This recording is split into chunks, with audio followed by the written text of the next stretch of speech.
السلام علیکم، welcome to my YouTube channel Novels Addiction. بابا، ان کے پاؤں پر سر رکھے وہ سسک پڑی تھی۔ پہلے غم کم تھے کہ بعد باپ بھی ناراض تھا۔ اسحاق خان ویسے ہی لیٹا رہا تھا۔ بیٹے کے غم نے جیسے اسے توڑ کر رکھ دیا تھا۔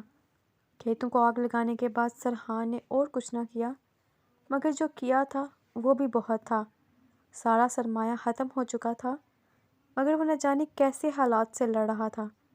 وکیل، پھر گھر کے اخراجات، نہ جانے کیسے پورے ہو رہے تھے۔ اس نے کبھی کچھ نہیں بتایا، بنا ماتھے پر شکن لائے ہر چیز انہیں دے رہا تھا۔ ماہرہ کے اخراجات الگ تھے، وہ اب کوئی فرمائش نہیں کرتی تھی، کچھ نہیں مانگتی تھی، مگر اسحاق خان جانتا تھا وہ اسے ہر وہ چیز لا دیتا جو وہ ارتسام سے ضد کر کے لیتی تھی۔ کئی بار ماں نے اور اس نے منع کیا، مگر وہ کہاں سنتا تھا۔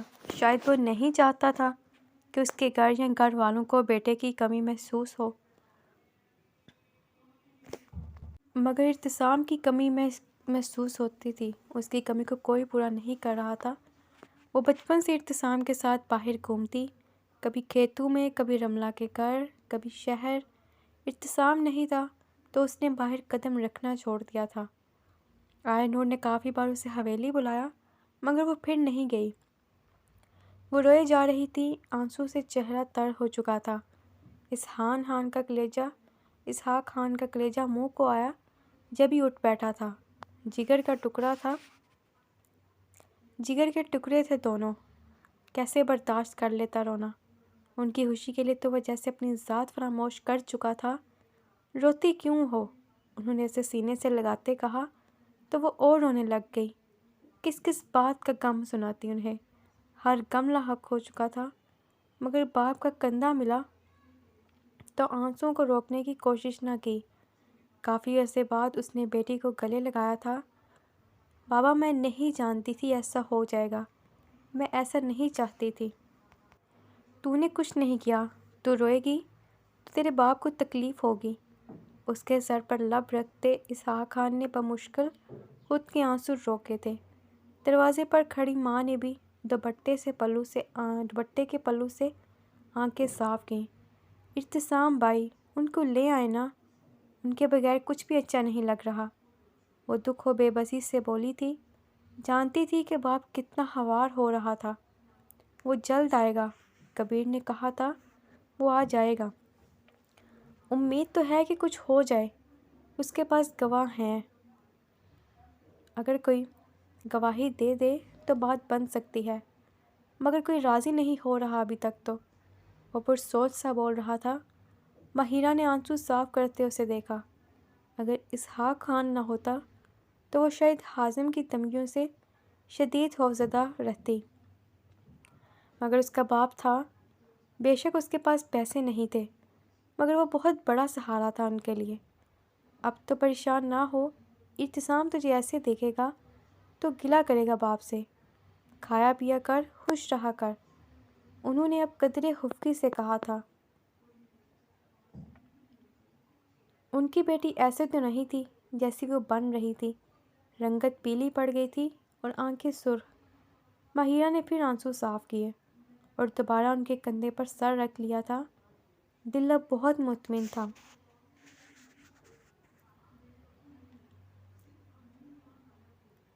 تم کیوں میرے ہاتھوں مرنا چاہتی ہو لڑکی؟ باخدا میرے ہاتھ کھلے ہوتے تو تمہارا گلا دبا چکا ہوتا۔ وہ شدت ضبط سے بولا۔ گردن کی اور کن پٹی کی رگیں ابھری ہوئی تھی، رنگت شدید سرخ ہو چکی تھی۔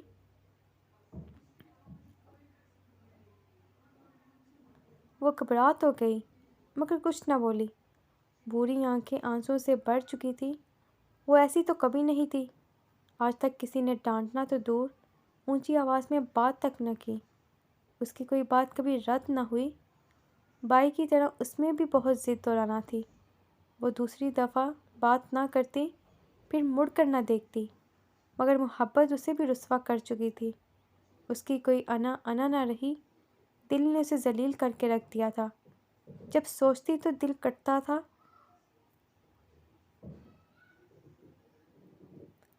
محبت کی خاطر سب قربان کر چکی تھی، مگر محبت ملنے کے جیسے کوئی آثار نہ تھے۔ تم کیوں آتی ہو یہاں؟ تمہیں کون سی زبان میں سمجھایا جائے تو سمجھو گی؟ ابتسام نے شدید غصے سے کہا۔ بکھرے بال، بڑی ہوئی شیپ، اس کے چہرے پر فقط سرد مہری تھی۔ میرے پاس دوسرا کوئی آپشن نہیں ہے، یہی ہے بس۔ آنسوؤں کو روکنے کی چاہ میں آواز بھاری ہو گئی تھی۔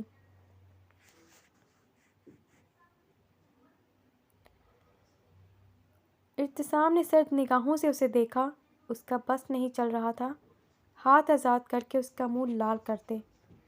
جو کسی کی پرواہ کیے بنا یہاں آ جاتی تھی، کبھی کچھ بولتی ہی نہ، کبھی روتی، کبھی بولتی تو وہی باتیں، محبت کی باتیں۔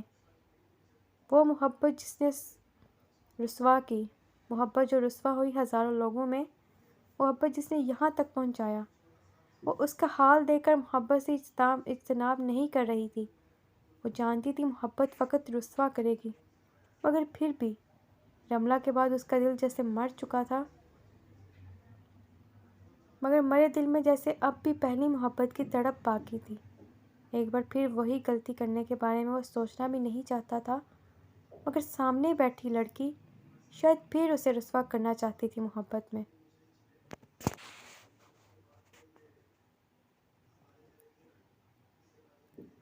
مجھ سے تمہیں کچھ نہیں ملے گا، وہ بمشکل لہجے کو نرم کر پایا تھا۔ مجھے کچھ چاہیے بھی نہیں آپ سے، سوائے آپ کے۔ بار بار بات رد ہو رہی تھی اس کی، حد ہو رہی تھی۔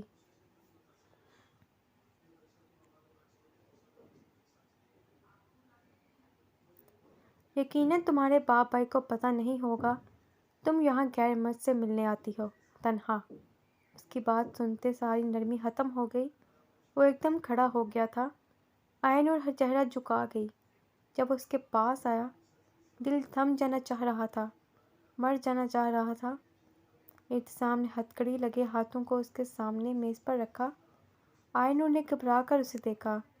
اس کی آنکھوں کی وحشت سے وہ گھبرا گئی، پیچھے ہونا چاہا مگر جگہ نہیں تھی۔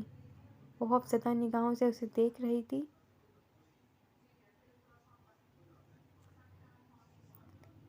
اور وہ سرد نگاہوں سے اسے۔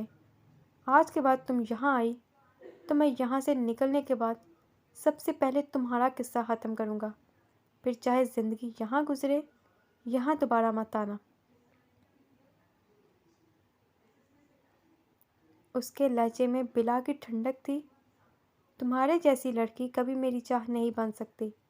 وہ دل توڑنا چاہ رہا تھا وہ کامیاب ہو رہا تھا۔ میرے جیسی؟ اس کے لب ہلے، دکھ سے، تکلیف سے، بے بسی سے۔ کب ایسی باتیں سننے کی عادت تھی جو سن رہی تھی؟ ہاں، تمہارے جیسی۔ جانتی ہو؟ وہ اس کی نم آنکھوں میں جھانکنے لگا، نگاہوں میں وحشت اور لبوں کی تراش میں طنزیہ مسکراہٹ رقص کر رہی تھی۔ رملہ بہت اچھی تھی۔ وہ اس قابل تھی کہ اسے چاہا جائے، اس کی تمنا کی جائے۔ وہ پاک تھی، تمہاری جیسی ہرگز نہیں تھی۔ مجھے یقین ہے کسی غیر مرد کے سامنے وہ تمہاری طرح جانا تو دور کی بات، سوچ بھی نہیں سکتی تھی۔ مگر تمہیں پرواہ نہیں ہے۔ تم یہاں اکیلی آتی ہو، تمہیں دن رات کا ہوش نہیں، تمہیں اپنے لباس کا ہوش نہیں، تمہیں اپنے وجود کا ہوش نہیں، جسے نہ جانے کتنے لوگ کتنی غلیظ نگاہوں سے دیکھتے ہیں۔ تمہیں بس محبت کی پرواہ ہے، جو صرف رسوا کرتی ہے، اور تم رسوا ہونے کے لیے تیار بھی ہو۔ مجھے یقین ہے تمہیں میں ابھی کچھ بھی۔ اس کا سرد لہجہ معنی خیز ہوا۔ کہوں تو تم وہ سب کرنے کے لیے بھی راضی۔ چٹا منہ پر پڑنے والا غیر متوقع تھپڑ، نازک تھپڑ، اسے کچھ لمحے شل کر گیا تھا۔ آئے نور نے اس کے کندھے پر ہاتھ رکھتے اسے شدت سے دور کیا۔ اٹھ کھڑی ہوئی تھی، خوف سے اس کا جسم کپکپا رہا تھا۔ ابتسام نفرت سے اسے دیکھنے لگا تھا۔ محبت کی تھی، اتنی توہین نہ کرتے۔ اتنی نفرت اور اتنا سب آپ کے دماغ میں ہے میرے لیے۔ اس کا دل بند ہونے لگا۔ میں نہیں جانتی تھی رملہ تھی اچھی، مگر میں رملہ نہیں ہوں۔ ہر کوئی رملہ نہیں ہو سکتا۔ اس قدر نفرت ہے آپ کو مجھ سے، مجھے یقین نہیں آ رہا۔ وہ گرنے لگی تھی، اس نے میز کا سہارا لیا۔ آنسو سے چہرہ بھیگ چکا تھا، بولنا محال ہو رہا تھا۔ اس قدر توہین، اس قدر نفرت، اس کا دماغ شل ہو رہا تھا۔ ابتسام نے سرد نگاہ اس پر ڈالی اور باہر نکل گیا تھا۔ آئینور کچھ کہنے کے قابل نہ بچی، وہ ادھر ہی گر گئی۔ اتنی تذلیل، اس قدر، وہ اس کے بارے میں ایسا سوچتا تھا۔ اس نے کپکپاتے ہاتھوں کو دیکھا جس سے اسے مارا۔ اسی ہاتھ پر چہرہ رکھے وہ سسکنے لگی تھی۔ کب معلوم تھا کہ محبت یہ دن بھی دکھائے گی۔ Please subscribe and like.